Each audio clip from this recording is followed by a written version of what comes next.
Hi friends, मैं हूं आपका दोस्त सलामत अली खान और आपका स्वागत है आपके अपने यूट्यूब चैनल पर। हम डिस्कस कर रहे थे रिपोर्टेड स्पीच को। पिछली वॉल्यूम में हमने देखा कि किस प्रकार से डायरेक्ट स्पीच को इनडायरेक्ट स्पीच में चेंज करने के लिए 3 स्टेप्स को फॉलो किया जाता है। सबसे पहले रिपोर्टिंग वर्ब को सॉल्व करना होता है, उसके बाद किसी कनेक्टिव या कंजक्शन का यूज करना होता है और उसके बाद रिपोर्टेड स्पीच को सॉल्व करना होता है। हमने पिछली वॉल्यूम में देखा कि अगर रिपोर्टेड स्पीच में दिया हुआ सेंटेंस एक असर्टिव सेंटेंस हो तो रिपोर्टिंग वर्ब में से टू को टेल में, सेज टू को टेल्स में और सेड टू को टोल्ड में चेंज किया जाता है। नेक्स्ट देखिए इसका कौन सा स्टेप है। ये सेंटेंस देखिए, she says I am to go there. यहां पर देखिए सेज जो रिपोर्टिंग वर्ब है उसके बाद कोई ऑब्जेक्ट नहीं दिया हुआ है।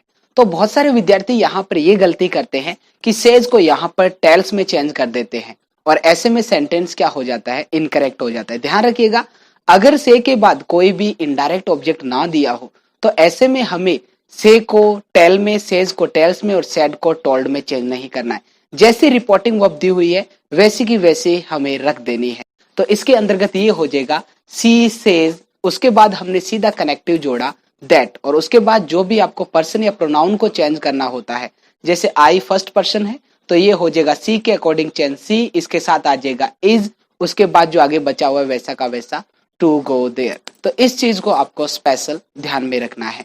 तो ध्यान ये रखिएगा कि टेल जो वर्ब होती है उसके बाद सीधा दैट क्लॉज का यूज नहीं किया जाता है, उसके बाद इनडायरेक्ट ऑब्जेक्ट का यूज करना अनिवार्य होता है। हालांकि हम डायरेक्ट ऑब्जेक्ट के रूप में सीधा यूज भी कर देते हैं, जैसे सी टेल्स अ लाई। नेक्स्ट ध्यान रखिएगा, बहुत बार क्या होता है जो रिपोर्टिंग वर्ब होती है उसका जो ऑब्जेक्ट होता है वो रिपोर्टेड स्पीच में एक नॉमिनेटिव ऑफ एड्रेस के रूप में दे दिया जाता है, वोकेटिव केस में। कहने का मतलब संबोधन के रूप में।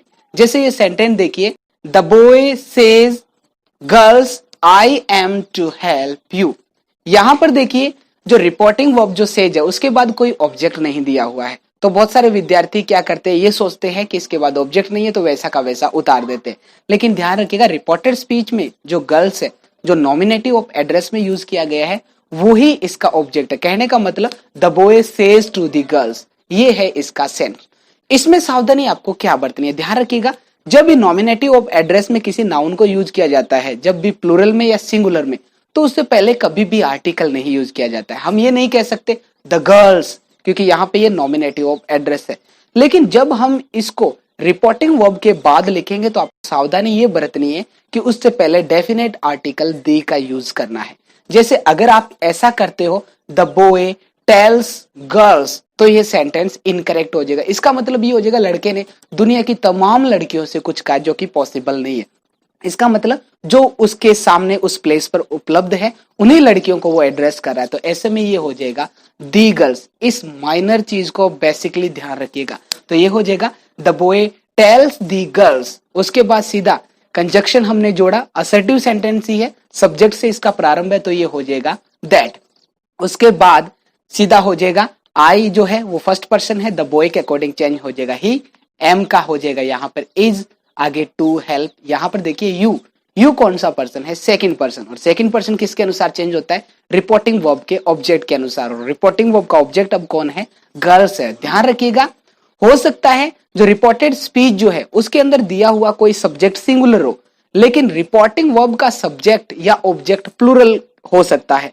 तो ऐसे में आपको उसे प्लूरल में ही रखना है, रिपोर्टिंग वर्ब के अकॉर्डिंग। ध्यान रखिएगा, यहां पर ये गर्ल्स यानी कि दे है, तो यहां पर यू को जब हम चेंज करेंगे तो सी के अकॉर्डिंग चेंज नहीं करेंगे, दे के अकॉर्डिंग चेंज करेंगे। यू जो है वो यहां पर ऑब्जेक्टिव केस है। ध्यान रखिएगा, वर्ब के बाद हमेशा ऑब्जेक्टिव केस का यूज किया जाता है और वर्ब से पहले सब्जेक्टिव। हालांकि यू की दोनों फॉर्म सेम होती है, तो यहाँ पर ये ऑब्जेक्टिव केस है। तो गर्ल्स यानी कि दे है, तो यहाँ पर ये हो जाएगा देम और लास्ट में हो जाएगा फुल स्टॉप। इस चीज को भी आपको ध्यान रखना है।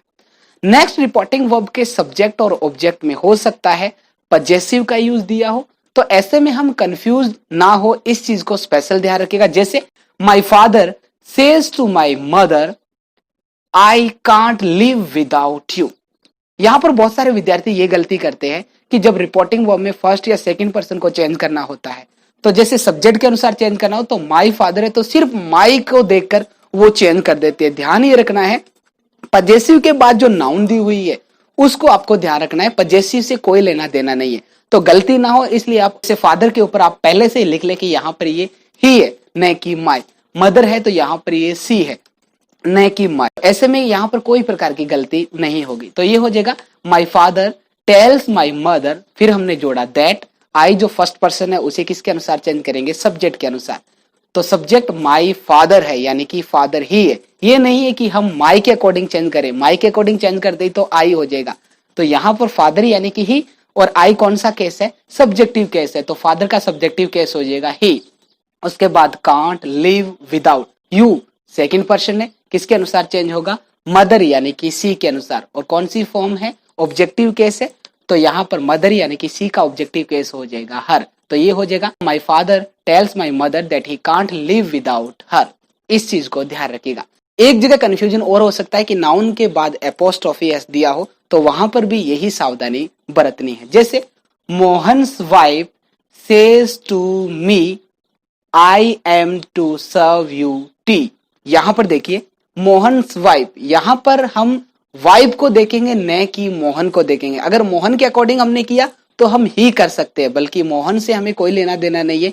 यहां पर सेंस है वाइफ का, तो ये हो जाएगा Mohan's wife tells me that, I जो है फर्स्ट पर्सन, अब मोहन के अकॉर्डिंग चेंज नहीं होगा, वाइफ के अकॉर्डिंग। अगर मोहन के अकॉर्डिंग होता तो ये हो जाता ही, जो कि गलत हो जाता। तो ये हो जाएगा सी, उसके बाद इज हो जाएगा, उसके बाद टू सर्व। यहां पर यू सेकंड पर्सन है तो किसके अनुसार चेंज होगा, ऑब्जेक्ट के अनुसार। ऑब्जेक्ट यहां पर कौन है, मी। कौन सी फॉर्म है ये, ऑब्जेक्टिव है, तो मी की ऑब्जेक्टिव फॉर्म कौन सी होती है, मी होती है। तो ये हो जाएगा मी, और आगे लगा दिया हमने टी, लास्ट में हो गया फुल स्टॉप। तो इस चीज को आप ध्यान रखिए। तो ये थी इस वॉल्यूम में रिपोर्टिंग वर्ब से रिलेटेड कुछ बारीकियां जिसको आपको ध्यान रखना है। कल मिलते हैं इसके नेक्स्ट स्टेप के साथ और कुछ नई इंपॉर्टेंट जानकारियों के साथ। हमसे जुड़े रहिए। अभी तक आपने मेरे चैनल को सब्सक्राइब नहीं किया तो सब्सक्राइब कर दीजिए और बेल आइकन को जरूर दबा दीजिए। मिलते हैं कल इसके नेक्स्ट स्टेप के साथ और कुछ नई इंफॉर्मेशन के साथ। तब तक के लिए दीजिए इजाजत। शब्बा।